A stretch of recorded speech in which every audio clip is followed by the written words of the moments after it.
Hello, welcome to another CleaveTech tech tip. I hope you had a Merry Christmas and I wish you a very Happy New Year. I often get asked what I do with my cars after the race and perhaps why I'm always one of the last ones to leave. Well, that's because I don't just shove my cars straight back in my box and leave them. There's a few things I do first. So this CleaveTech tech tip will tell you what I do.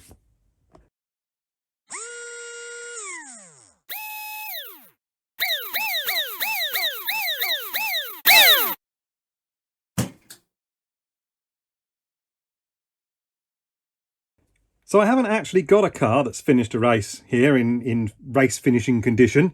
I've actually got one that's been cleaned up a little bit, but I'm going to take you through what I do anyway.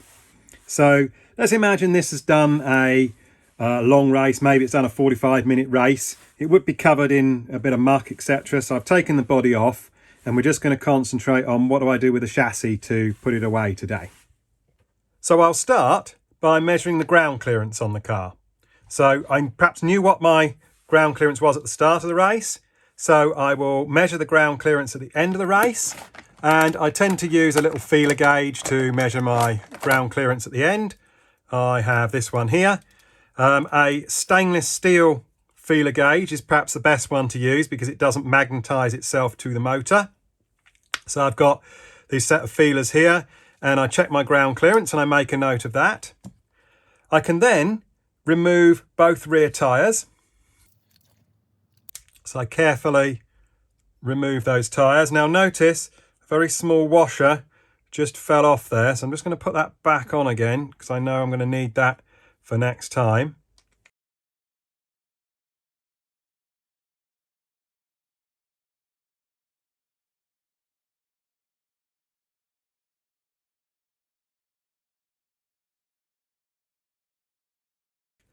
Let's take that off there. So now that I've removed both rear tyres, again, I would measure the diameter of both rear tyres.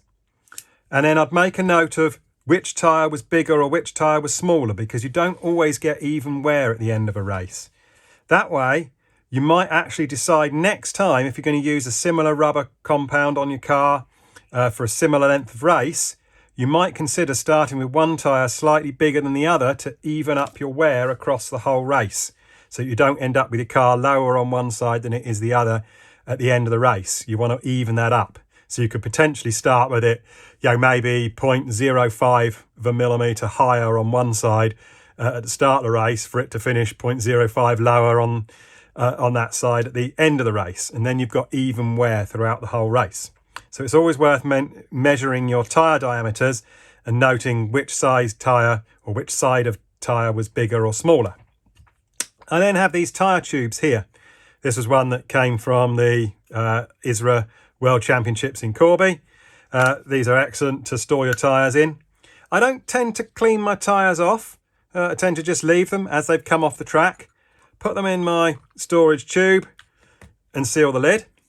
Now, you probably don't want to store your tyres out in bright sunlight or in really hot conditions.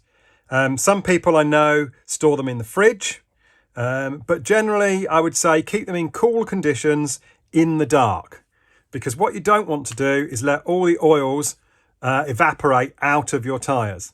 You want to try and keep the tube sealed for as long as possible and say not to get your tyres too hot so that all the oils evaporate out. Not to expose it to a lot of UV light, because UV light, again, can degrade the rubber, dry it out and harden the rubber, and then you lose grip in your tyres.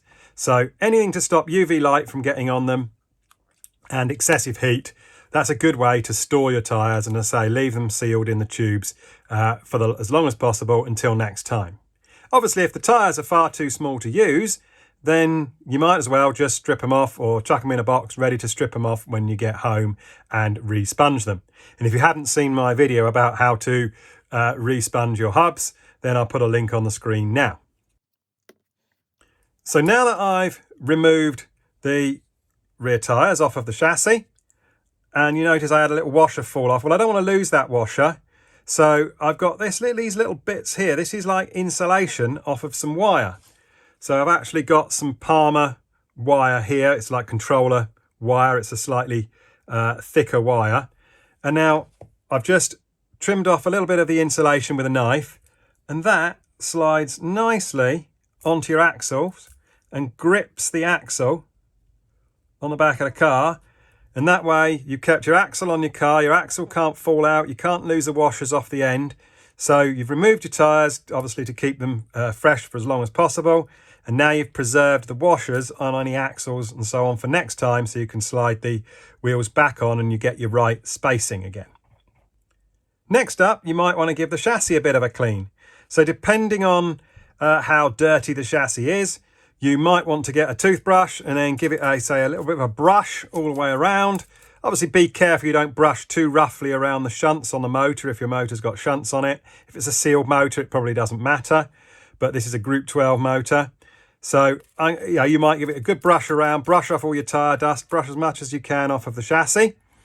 You may also want to use a little bit of lighter fluid, say on the bottom of the chassis, because the bottom of the chassis will need cleaning off.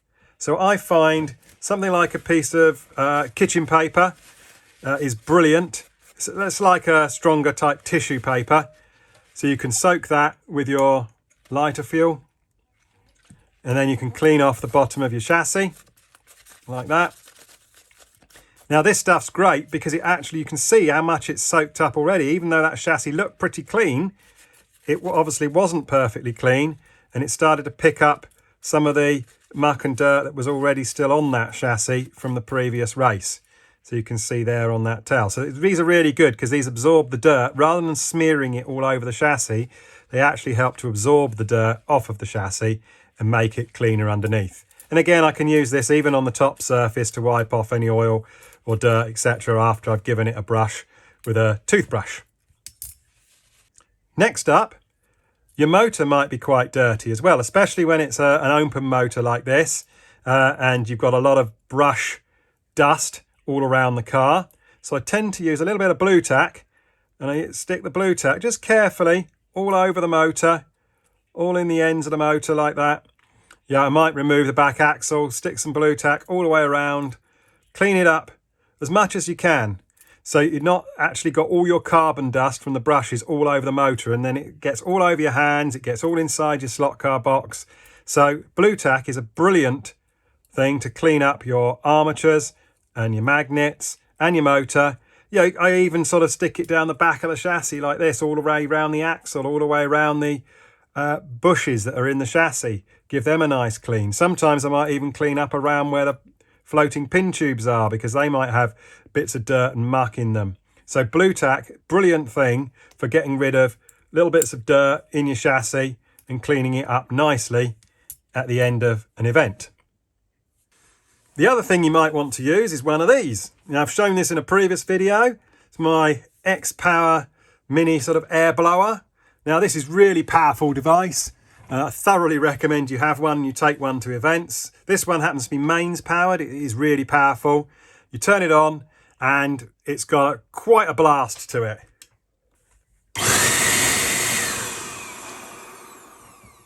There we go, car's gone. So I've retrieved the car from the other side of the bench. As I say, these are brilliant. These are also very good for drying off your car as well. If you've soldered parts and you've washed it and so on to stop it from getting rusty, this is really good for drying off your whole chassis. So I thoroughly recommend you get one. I'll put a link in the description. In my slot car box, I store all my cars vertically without the body shells on. And I find that gives me a lot more room in my slot car box for other things. So when I put my little bits of wire insulation on the chassis there to stop me losing the washers, I can then just tuck my chassis into my slot car box. Doesn't take up much room, and I can store a lot of cars in a small amount of space. Thank you for watching another CleaveTech tech tip. And what you've seen today is really just what I do just before I put it back into my box. But there will be another tech tip on the way of things that you want to do to your cars actually after you've raced, perhaps when you've got more time, when you've got home, back to your workbench, etc. So there's things you need to check over, things you need to do to your chassis to make them ready for next time. But that's another tech tip. So I'll see you again soon. Thanks for watching. Bye.